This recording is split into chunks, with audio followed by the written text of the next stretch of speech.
blazing the bar, breaking ground. How you doing, ladies and gentlemen? Welcome to This and That. I am your host, Xander, where we're talking about this, that, and everything in between. Today, we're going to be talking about one of those tough subjects. Some of the hard truths about why men pull away from their kids post-divorce and post-breakup scenarios. Gonna be special shout out to a lot of y'all that's jumping in right now. I really appreciate it. Make sure that you guys like and subscribe as you're coming in. We are 7 minutes after the hour. So we're starting at 10 o'clock Central Time, 11 o'clock Eastern Time. This that adult swim time where, kids are typically in bed. Adult directed podcast, open mic, open forum discussions. So today, if you guys want to get into the discussion and put your 2 cents in real time, you can click the link in the comment section, approve the mic, approve the camera. And if you do so, it'll bring you up onto the show. It'll bring you into the green room. And when I confirm that you're over the age of 18, I bring you up onto the show. Further, we go into discussions. It's going to be appropriate communication back and forward. We're going to try to keep this on an adult level. So any comments in the comment section have to be remotely appropriate, and any comments made over the live need to be remotely appropriate. And then, we're going to hash out some of these heavy details. Remember, we're live 7 days a week. As I said a moment ago, 10 Central, working out of 11 o'clock Eastern Time. So we're going to try to stick to this time slot to the best of our ability. Even after time shifts with daylight savings times, we're just going to have to accommodate that time shift so that we are still airing at the exact same time for those countries that are not entertaining daylight savings time. Remember, we are 7 days a week. So whatever you miss from today's show, you can catch some information on tomorrow's show, but tomorrow is going to be our members only, open to the public show where we're going to be doing questions and comments from the fans. So you guys will be able to either throw in questions or respond to comments and questions and have us a group session on that tomorrow. So stay tuned for that. Again, today we're diving into these tough questions of why some dads choose to walk away after divorce. And not a lot of people are going to believe like the outcomes of this. So I'm going to share some of these eye-opening insights with you. And I want you guys to think that let's just spin it in a way where you look at when you think about family, you often overlook one crucial aspect, fatherhood after divorce. And it's a complex sensation, and it's a very, very sensitive topic that can have profound impacts on the children and the families. And the truth is, many families struggle to navigate this new reality. And it's essential that we shine a light on this critical issue once again, because we have aired 2 or 3 times this year about single dads and their rights being ignored and being violated by other parties that have possession of the child. And now we're going back into it one more again before the end of the year. Divorce can be overwhelming in and of itself. And for many fathers, it can be a very, very traumatic experience that triggers a range of emotions, from guilt and anger to sadness and helplessness. It's not uncommon for them to feel like they've lost control over their lives and their role as parents. This emotional turmoil can lead them to withdraw from their children, often unintentionally, causing harm to those they love most. Many men can experience profound feelings of anger and rejection following the divorce, particularly if they feel abandoned by their spouse. The perception of failure in the marriage often exacerbates these feelings, making it difficult for them to engage positively with their kids. Unlike women, men have fewer emotional support systems in place post divorce. This lack of support can lead them to cope through unhealthy means, such as substance abuse or aggression, further distancing themselves from their children. In many cases, children primarily reside with their mothers after divorce, and men may feel sidelined in parental responsibilities and decisions, leading to a sense of helplessness that can manifest as emotional withdrawal. The legal battles surrounding custody can also deter men from maintaining close relationships with their children due to the fear of losing access or being viewed negatively in court. Sometimes one parent may intentionally or unintentionally alienate the children from other parents.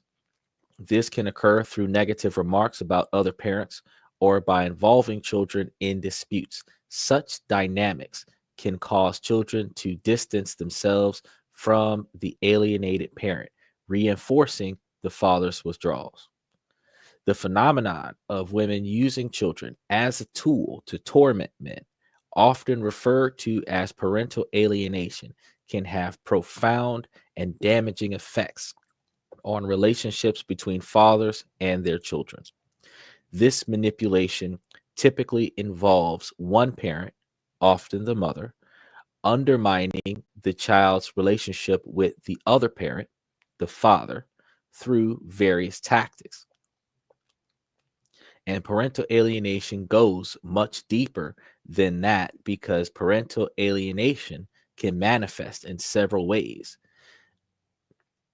Beyond disparaging remarks about the father, where the parent that has possession over the child speaks negatively about the father, there is also a form of negative gatekeeping where something that is not necessarily negatively impacting the child could be represented as something negatively impacting the child. When a parent refuses to allow the father to have access to the child under the false claim that the parent that doesn't have access to the child gaining access to the child could in some way, shape, or form harm the child, or in scenarios where something as simple as uh, shaming the father's activities with the child, like if the father took the child to a park or a dinner and gave them something simple, and then the mother makes it seem like the child didn't get enough to eat, as if the father was neglecting the child.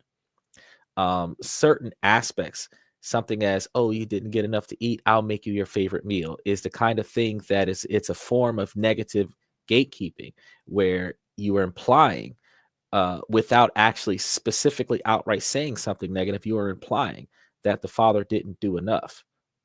Uh, and these subliminal messages can have negative impacts on the children, leading to the negative perceptions of the fathers. And men may fear rejection from their children, especially if they perceive that their ex partner is influencing the children's views about them. This fear can lead to a reluctance to reach out or engage with their children. Interfering with visitation rights or communication between the father and child creates barriers that prevent healthy interactions.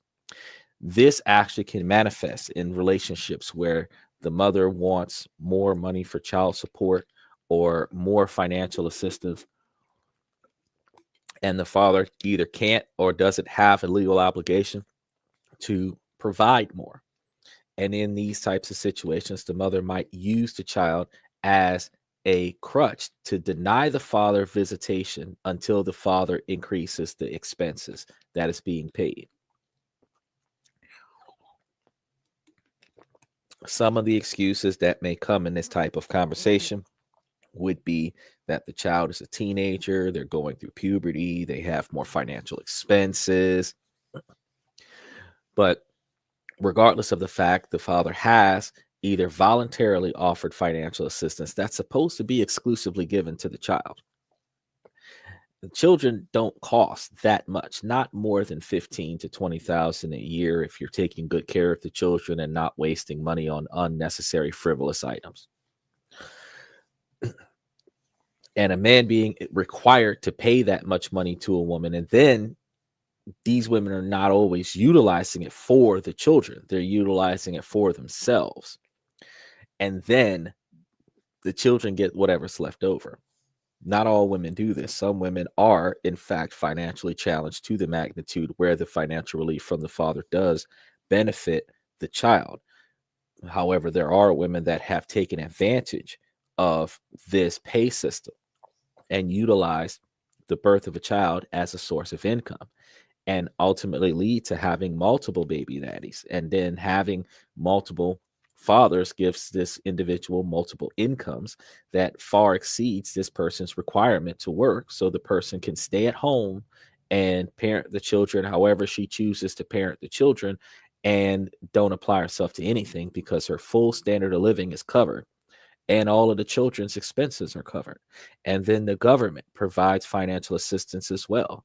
And then the government is now providing stimulus checks in addition to financial assistance that also covers single mothers with children, which means that there is a massive payday for some women who decide to keep possession of the children. And the interference with the visitation becomes a very, very stressful and emotionally devastating scenario, where this roller coaster, where the father looks forward to the visitation of the child every month or every week, and every time he shows up to visit the child, he doesn't have access to the child, which leads to emotional disappointment. And this frustration puts distance between the father and the child, because the same hopes that the child had for seeing their father is now being subdued to the fact that they can't have the engagements with their father that they would have wanted, which means they have to give up on certain holidays. They have to give up on birthdays, special occasions, because they're not going to have access to their fathers, because they're not allowed to have access to their fathers. So beyond making the unfounded claims about the father and the father's behavior, or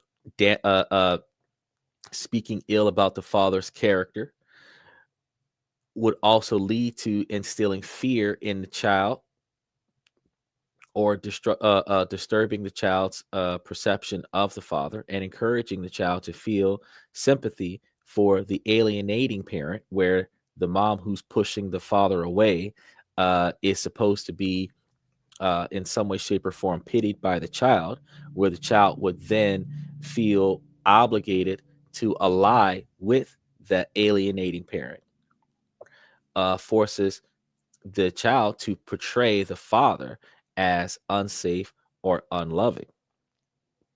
After a divorce, some men might struggle with their identity as fathers and parents, and this transition into single life can prompt them to focus on self-discovery, inadvertently leading to neglect of parental roles. Because you have to realize that a man with a child that doesn't have possession of the child is just a man. A man can't make decisions about his work schedule as if he had his child present with him when he doesn't have his child present with him. Nothing stopping him from working overnight outside of the fact that he has possession of his kid. But if he doesn't have possession of his kid, he can't only work days, assuming that he would be home at night with his son or his daughter if he ever had opportunity to get to his child. Likewise, a man working a graveyard shift would have to work that graveyard shift knowing that there are no children at his house, but then he would be sleeping during the day, and visitation hours are typically going to be scheduled during the day, which means that the father now has to work overnight and stay awake during the day just so that he can see his child. The extra effort that a man puts into being a parent while being kept away from his parent is usually overlooked by the children and then recognized later on in the child's adulthood, where this has had lasting negative effects. But the realization of the efforts put in by the parent is not there and is not recognized by the parties that are preventing the father from having access to the child. And these tactics can create a toxic environment where the child is coerced into rejecting one parent, often leading to significant psychological distress. The impact of parental alienation on fathers and their relationships with their children is profound. Alienated fathers often experience feelings of loss, depression, and anxiety due to their estrangement from their children. This emotional turmoil can lead to fathers' withdrawal and difficulties in maintaining a relationship with their children. Children subjected to parental alienation may suffer from anxiety, depression, and difficulties forming healthy relationships later in life. They may internalize negative beliefs about the alienated parent, leading to issues such as low self-esteem and trust problems. The effects of parental alienation can perpetuate across generations. Children who experience alienation are at risk of repeating similar patterns in their own relationships as adults, potentially alienating their partners or children. The emotional and psychological challenges that come with divorce can be crippling for some fathers. Many feel like they are stuck in a cycle of negativity with no clear way out. They may struggle to cope with the loss of their relationship, the breakup of their families, and the uncertainty of their future. It's a perfect storm of stress, anxiety, and fear that can drive them to abandon their children. In many cases, fathers lack the emotional support and guidance to navigate this new reality. They may feel like they're walking on eggshells, unsure of how to co parent with their ex or how to connect with their children in a way that's meaningful. The lack of resources and guidance can be staggering, leaving them feeling isolated and alone. Financial stress is another significant factor that contributes to fathers abandoning their children. The financial burden of divorce can be overwhelming, and many fathers feel like they're drowning in debt and uncertainty. They may struggle to make ends meet, leaving them with a sense of hopelessness or desperation.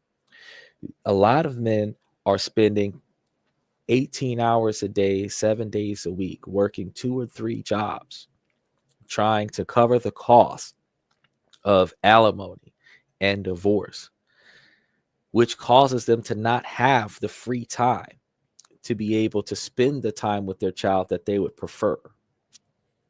And then when they do make time to go to spend time with their child, they are rejected by the mother. And then the absence of the father is being disparaged towards the child, where the child then starts to reject the father. Once the child starts rejecting the father, then after the mother has refused to allow the child to see the father for so long, now the child is refusing to go and see the father. This is the point where the alienating parent throws up their hands and says, well, there's nothing I can do. Well, that's because they have built the bed of rejection. And now the father and child have to lie there and suffer in it. And the alienating parent is not going to undo what they've done, what they've built. Instead, they're going to pretend like they're helpless to stop the child because the child has his or her own mindset. But the child is only replicating the behavior that he or she has observed from the adults in their environment over the years. So a child that is normally encouraged positively to spend time with their parents will look forward to spending time with their parents, not reject them. The only time that children reject their parents is when the children have directly experienced something negative from that parent. And when they don't have access to a parent that they're rejecting, they don't have access to that parent to have negative feelings, to have negative emotions. Feelings of resentment from rejection and abandonment comes from the alienating parent that is keeping the child away from the father, where the father would otherwise be involved in the child's life. So one of the most heartbreaking consequences of fathers' absences in the profound impact it has on the child is that they often feel abandoned and unloved by the father and unworthy of the father. The emotional scars can last a lifetime, affecting their self-esteem and relationships and overall well-being. It's a bleak reality that we must confront head on. And did you know that children who grow up without a father figure are more likely to experience the depression and anxiety and behavioral problems that they otherwise would not have had they had full access to a positive and healthy environment where the child would have had their fathers? They're also more likely to struggle in school and have low self-esteem and engage in risky behaviors. The statistics are alarming, but they underscore the importance of fatherhood in our children's lives. And one more thing we have to point out is just because mom's got a new boyfriend or a new husband doesn't replace the child's father. And attempting to do so does cause a large quantity of significant trauma in the child's life. So I want to share a story that illustrates the devastating impacts of a father's absence. I recently came across an article about a young girl who struggled to cope with her father's departure after her parents' divorce. She felt lost and alone, and her grades began to slip. She started acting out, seeking attention from anyone who would give it to her. It wasn't until her mother sought help from a therapist that this young girl began to heal and find her way again. This story is just one example of the countless children who suffer when their fathers abandon them. Like, for example, the child in Fort Myers that had the 24 boys in the bathroom, or the other child that was in the Catholic school that did the shooting. Extreme behaviors from children can stem from the negative impacts of the adult's behavior in the child's life. It's a sobering reminder of the importance of fathers taking an active role in their children's lives, even after the divorce, where the women that are in possession of these children have a moral, ethical obligation to make sure that the children have full access to their dads and have full access to their ability to have firsthand contact with their fathers and be able to make decisions on their own as to whether or not they dislike their father for their father's behavior, or whether or not they are supportive of any of the behaviors that the father may or may not do. A child should not like a father because of how the father directly treats the child, the lack of attention, the lack of focus, the failure to provide basic needs, recognizing the child's ability to thrive through the father's attentiveness. These are things like the father's disciplinary style. These are the things that the child is supposed to learn firsthand. And if he or she is experiencing a situation where the relationship is not going the way the father or child would want it to go, that it is the mother's responsibility to aid in the success of a positive relationship between the father and the child, as long as the father himself is not deliberately sabotaging his own relationship. And even in that situation, a positive parent is supposed to pull the negative parent aside and try to coach them into a positive scenario. Just because the marriage is over does not mean that you don't have an obligation to your ex-partner to keep them from screwing up your child's life. And keeping your ex-partner away from your child doesn't solve that. Encouraging your ex-partner to stay positive, especially in front of the children, and behave appropriately, especially in front of the children, is one way for group accountability to maintain a healthy relationship, or the best healthy relationship possible for the children. The reasons behind men pulling away from their children after divorce are complex. And this is a multifaceted scenario. Emotional struggles, custody issues, and psychological factors all contribute to this behavior. Parental alienation from the mother is also a serious issue that not only affects targeted parents, but also has lasting consequences for the children. The manipulation involved can damage the father-child bond and lead to significant emotional and psychological challenges for both parties for the remainder of the foreseeable future. Addressing parental alienation requires awareness, because we don't always know the first time we experience it what it is. We are supposed to provide interventions and a support system that prioritizes healthy relationships between children and both parents. Understanding these dynamics is crucial for addressing the challenges faced by divorced fathers and fostering healthier relationships with their children post-divorce. So this is a very huge situation that I wanted to talk to you guys about. And I thought that if you guys had some comments, you can put them in the comment section down below. But I believe that this is one of those things I couldn't let the year end without talking about it one more time. So if you guys have personal experiences with this or insight you'd like to share, please leave it in the comment section below. If you're interested in learning more about the importance of fatherhood, and you want to join that and bring some of your friends with you as well, I'd encourage that.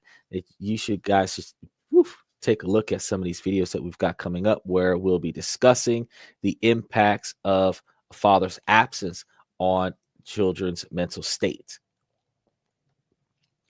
That's probably going to be something that we might talk about sometime next week's show, because we have tomorrow's Sunday night episode where we're going to be dealing with all of the questions and comments to the fans. So with our understanding over the years, we've had a very dramatic change, because back in the 70s and 80s, we had fathers that would leave for selfish reasons. We had fathers that would leave for work. We had fathers that would be incarcerated due to their poor choices, and they weren't involved with the children's lives. Now, the boys of those fathers decided that they were not going to be like their predecessor, and they were going to be better dads. Now, the tradition of men not being there for their kids and women taking care of the kids changed, but it was maintained habitually that the men are not going to be involved in the children's lives. Now, that's going to turn into a scenario where the men now, 20, 30, 40, 50 years old, are now fighting harder to break the stereotype and show that they want to be involved in their child's lives. The legal system has not yet started supporting this. So it is not always readily seen that the fathers are getting the support from the court system. It is not readily seen that the fathers are getting the support from their neighborhoods. So we have fathers that are fighting tooth and nail and never getting access to their children. They're fighting tooth and nail and never getting a chance to have that life that they're supposed to have. with their children, even if it's just spending a few hours a day or a few hours a week with their child. There are some fathers out there that are not given the privilege to be out there with their families and having the type of lifestyle that they would have hoped for when the child was created. And I got to tell you, the old saying that it takes a village to raise a child, it goes a whole lot deeper than you think. We should have so many more individuals working together to keep the children with their biological mothers and fathers as much as possible. Even when those parents are the source of past traumas, the parents are supposed to be able to get help and rectify their behavior and then have the second opportunity to go back in there and be a positive impact on a child's life, even if it's a monitored positive impact. But we also have this one scenario where, because women are leaving men more than men are leaving women, and women that leave men and they're pregnant when they leave, then they give birth to the children without telling the father. And then the father finds out down the line that he has a child. These men have it way harder because usually children are taken from an adult because the adult is abusive or neglectful. But we don't take into account the rare occasions where an estranged parent finds out about the child and wants to be involved in the child's life and goes the extra mile to be involved in the child's life and still does not have the ability to be allowed to have access to the child, where adults that are abusing the children have full contact, full custody of the children. It's a very daunting scenario, and it's a very frustrating position to be in as a man, because fathers are not going to be treated fairly. Even in a court system that's supposed to be fair and just, the fathers are not going to be treated fairly, because the fathers are expected to be historically the source of the problem, even though they're not. There isn't really a remedy for men to circumvent this scenario. The laws have been passed in 2023. Matter of fact, July 1st of 2023, there were more laws that were passed to protect fathers, single fathers, unmarried fathers, so that they can get their children. And still, with the primarily female judge panel that we have since, I think, for the last 10 or 15 years, we do not have very many judges that are sympathetic to the man's position. We have more people that are sympathetic to the child should be with a female, even though it has been statistically proven that men are more capable of teaching the children and raising the children better than the women do. Women are going to agree with that, but it's not for me to get them to agree. It's just to point out facts, because here on This and That, where we talk about this, that, and everything in between, we talk about facts. We have extensive research. We can drop down percentages. When we put down the percentages last time, a lot of people got frustrated. But what can I say? If you don't like the truth, don't look for it. But how do we go get ourselves out of this situation with our children? Men, the only thing that I can tell you is that there's a strong sense of documentation that you have to have. And I'm gonna be real with you, buddy. Like there's gonna be situations where you're gonna have to just document, because not every state is a single party record state, so you can't just walk up there recording people's behavior, but you can write down your experiences, write it down in detail, make you a journal about everything that you're going through, and then the stress and the turmoil, really dig deep into your emotions. It's like self-therapy. But what this does is that this builds the decades, sometimes in some situations, because a lot of child custody cases on average last 8 years from the start date. So if the child was 4, the child would be like 12 by the time the case resolves itself. If the child was 6 or 7, the child would be as much as 15 by the time the case resolves itself. Child would be old enough, one step away from being emancipated and being considered self-sufficient. But the fact is that the child does not grow up with the father. So you have to document all of this stuff. And there are a lot of laws in a lot of states that says that when a parent is separated from their right to parent their child, have reasonable access to parent their child, that there are laws that says that there's legal actions that you can take. So you don't have to go kicking down people's doors and making threats of people in the street. You just document everything that you're going through.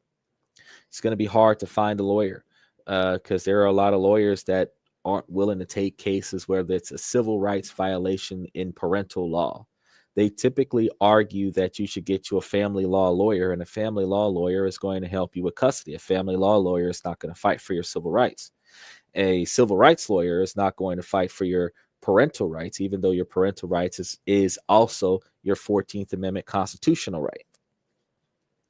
If you're in a legal case where they're violating your rights in the case, a civil rights lawyer is not going to be able to defend you in a family law case when they're violating your civil rights. So as fathers, we fall into this gray area where you're not fully one thing and you're not fully another thing. And most lawyers specialize in one thing or the other. They don't really cover the gray area. Nobody really covers the gray area. And because nobody really covers the gray area, it's hard. So truth is, the knowledgeable has the constitutional right to represent themselves. And it's a hard thing to do as well. You have to do a lot of research and do a lot of digging. But if you think about it, the digging that you do, first step, find out what the statute of limitations are for legal actions in your city and state. Second step, recognize that ongoing behavior allows you up to the statute of limitations from the last day of injury. Injury meaning the last time somebody's ever done something to you that has negatively impacted your position.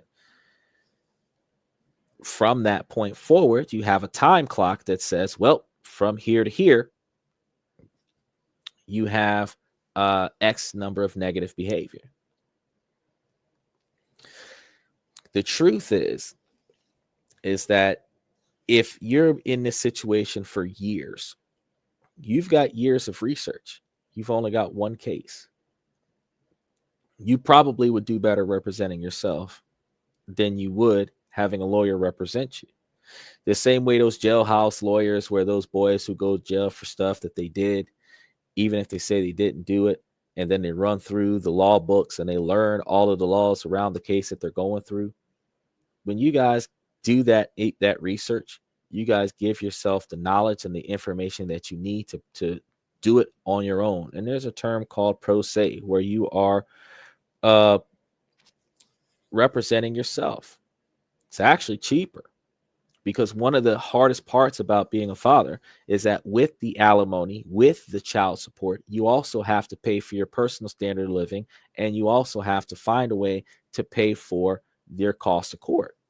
So some men lose their children and lose the right to get justice for the fact that their children were taken from them unethically and unlawfully, because they don't have the financial resources to take legal action in those cases. Well, I can tell you that there are a lot of courts in this country that has a document notified in some way, shape, or form as an indigent form, where if you go and ask the right person, they'll give you the papers that you need to file a document in the court without putting money down, which means that you could start your case for free. They'll defer the cost of court to the resolution of the case, where the person who loses the case is usually the one required to pay for the case. These are things that are public knowledge that people don't know.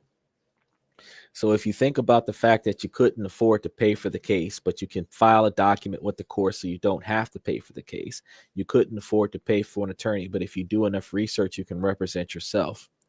The hardest part about getting this done is that you have to file the paperwork in enough detail to be able to make sure that you've covered all of your bases with securing the representation of jurisdiction, securing representation of the cause of action, securing a confirmation of all parties involved, and then finding an accurate location to serve all of your opposing parties. These are efforts that you have to put into. And then by being the prosecution side of the case, you have the obligation to schedule the hearings after you file motions. So you have to learn what you need to know in order to provide an effective defense for yourself and an effective process of making sure that everyone knows what's going on. And then maintain your appropriate and safe distance from the opposing party so that you are not tampering with the witnesses or negatively impacting your case from engagements with the witnesses. And you want to be able to make sure that you recognize all of the details and all of the facts. If you do what you needs to be done, it doesn't guarantee that you're going to win. It just means that you're going to be able to fight the good fight in areas where nobody's protecting you, nobody's defending you, nobody's holding you down. And in these situations, we have to realize, ladies, y'all got it easy. Y'all got the sisterhood that's just like promoting negative behavior. Y'all got family and friends that'll promote positive behavior. Y'all got family and friends that'll promote negative behavior. Y'all have a whole system that has been built around protecting y'all from anything that is unfavorable to your objectives. Men do not have any of that. Men encourage other men to stay strong. Men encourage other men to get out there and grind. Men encourage other men to take the losses when the situation seems hopeless. There isn't very much of a support group outside of that. Men are typically alone. And that's just the truth. And because men are typically alone, men typically do not have the ability to gain that confirmation that they should keep going. Typically, you have even some family law lawyers that'll tell you, hey, this is not going to work in your favor. You're not going to win this case. You should just give up and go have more children. I'm going to say that's wrong mentality to have. Every child matters. And every relationship between a father and child matters. And the abandonment that would come from your ability to give up on this child, no matter how hard you've been fighting, will negatively impact this child over time. You would think that being treated as a burden to the child, that giving up until the child is grown is the best thing for the child, but that's not. A child that knows that the father never gave up, that the father never stopped fighting, is going to value that in their adulthood. Because no matter what happened, even if father never gets a child, no matter what happens, that child will know as an adult, dad never gave up. He kept fighting until there was nothing left to fight for. He kept fighting beyond the fact that there was nothing left to fight for. That is what the children will remember. The children are not going to remember, well, he was in it for the first couple of years and then he kind of faded away. He was in it for the first half, the first like 6 years, and then he just started fading away. What the children will remember in that scenario is that you gave up. So the only thing I can tell you guys is don't give up. Don't quit. Keep trying. But ladies, now that we understand a lot of the reasons why men have backed out of relationships with their children, now we can understand two things. One, you should never provide the type of environment to a father that has a father feeling abandoned by his child, that has a father feeling neglected by you interfering with his relationship with his child. And two, ladies, this is the reason why men are not readily willing to date single women with children. Because the same emotional detachment that a man has to have from his own children when he's breaking up with his girlfriend or divorcing his wife is the same type of emotional detachment that he would have to have with your children, because your children are not his responsibility. And unless he has signed documents to adopt your children, he does not have a legal right to fight for custody or possession of your children, which means that all of the attachment that he has formulated with this child, all of the bonds that he has built with this child is for naught, because he will not have any legal right or access to your child. And that type of emotional devastation is heartwarming. It's heartening. So before a man chooses to put himself in a situation where he has financial obligations outside of his relationship, he's not going to get involved with a woman that has children. He's not going to try to have children with a woman that he can't guarantee is going to be there for the long haul. He's not going to be really willing to get himself back into the dating game where he is engaging with women in a fashion where the relationship could lead to children. So while we have here in 2024 going into 2025 the 4B movement, where the women are protesting not having authority over something when they control most of everything else, and then the women are proclaiming abstinence, where they are not emotionally expressing themselves to their boyfriends and their husbands, and they're not allowing intimacy in their relationships with their boyfriends and their husbands. The dating game is going to get harder for these middle-aged women that are going to then be alone and depressed with 100 cats. But we have to realize that the men had already shut down years before. So this protest, you're not protesting with anybody. You're not stop. So if you gave the physical attention and emotional attention to the men on a regular basis without psychological and emotional manipulation, and then threaten to take that away, you might have a better chance. But women already cutting men off 4 to 6 weeks out of the month. Yeah, and there's only 4 to 5 weeks in the month. So the fact that women are already cutting men off and still maintain the relationships where the men are financially obligated to pay for the women, the men have already shut down. So in modern times, the protests that the women have for their right to make irresponsible decisions and go take a plan B or take a coat hanger and fish hook out the problem, the fact is that they're not in a situation to negotiate, because you've already utilized this tool to manipulate men into giving you everything else that you wanted. Now that the men aren't even looking for that anymore, those men, you're saying, oh, well, now we have to give you even more. But what they're fighting for is not the ability to have positive health. They're fighting for the ability to terminate pregnancies. And that's a problem, because the man does not have the right to be the father yet again, because it's the woman's body. She reserves the right to control the child. But that should not be the case.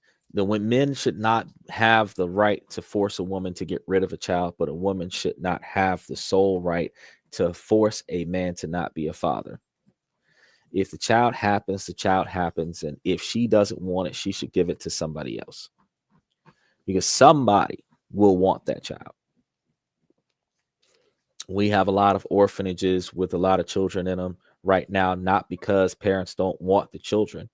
It's because the children were taken from good homes, and sometimes they were taken from bad homes, but they were never allowed to go back to the good homes, and they were put up for adoption. And then there's an extensive screening process that prevents children from being able to be adopted out by qualified parents, especially single dads, where it is still hard for a man to be a father, especially if the child is being adopted is a girl. So we have to deal with the biases around the children that are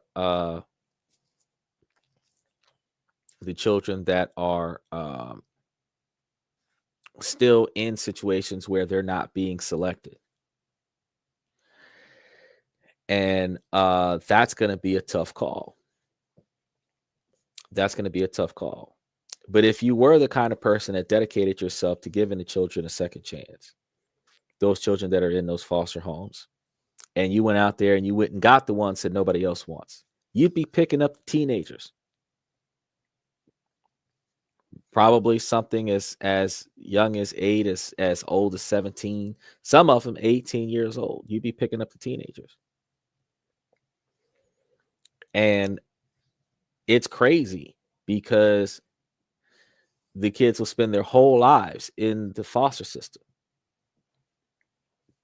because we have irresponsible adults that cause the children to not be home with their dads. And that's something that we're going to have to work harder to change going forward into 2025.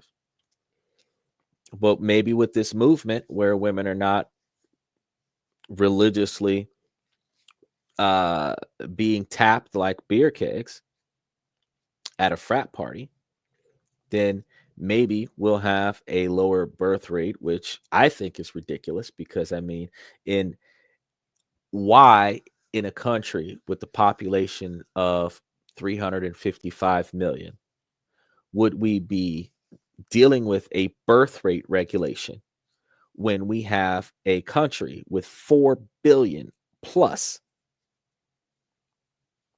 that is encouraging their population to procreate?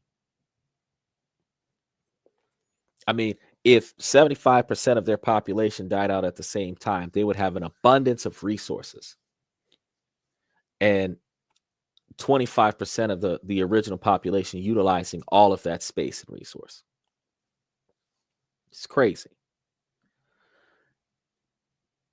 But here with 25%, not even 25%, because they got 4 billion.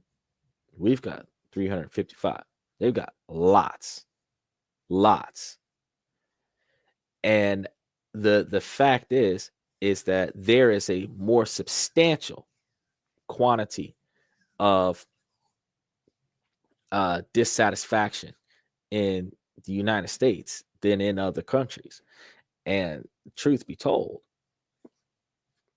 while this is going to bode to be a positive factor, it's going to cause the Western culture is going to backslide, where the traditional values that are still on the Eastern side of the world is going to catch up to the American culture. And that's going to be something that we're going to be able to, as men, benefit from going forward, because we will be in, when we do get into relationships, we're going to be in relationships with individuals that are actually going to be closer to pure. They're going to have less traumatic relationships. They're going to have less baggage. They're going to have less children, because since they're not throwing it at the wall on a regular basis, because they can take contraceptives to dispose of their mistakes, the fact is that they now will have to make conscious decisions at least for the next 4 to 6 years. So let's see how the next 4 to 6 years turns out for us, because, fellas, while the women are on strike, we can be building up our resources. We can be making our way to a more financially stable future, because if you're not picking up a wife in Romania or Brazil, you can definitely get one from Vietnam or Malena in the Philippines and not have this problem. So you don't have to worry about the drought, because there really isn't a drought. If you retired out of the game before the game started, it doesn't matter if the game is over, because you aren't even there.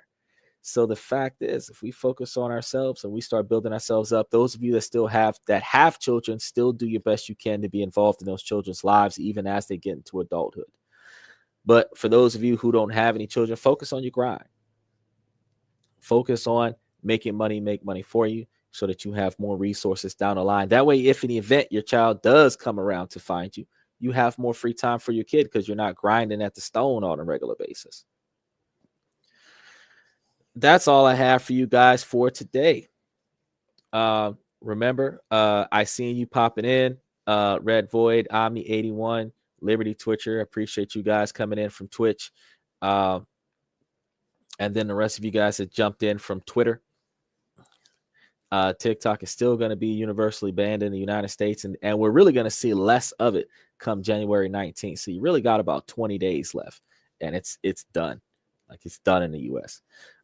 So we're going to be live tomorrow. We're going to have our Q&As. I'm gonna see what I could do about us having a good 2 or 3 hours worth of Q&As for tomorrow. So bear with me on that expectation, because I have to piece it all together. But that is the goal and the expectation. So with that being said, as I've always said to you guys before we sign out, ladies, as long as the situation doesn't make sense, I'm going to keep asking y'all to make it make sense. So please, ladies, make it make sense. And fellas, I really appreciate you guys coming to the show. You guys make us who we are. We greatly appreciate your time and your efforts in coming here and making us lively. I'm your host, Xander, with This and That, where we talk about this, that, and everything in between. And I will see you guys tomorrow night, 10 Central.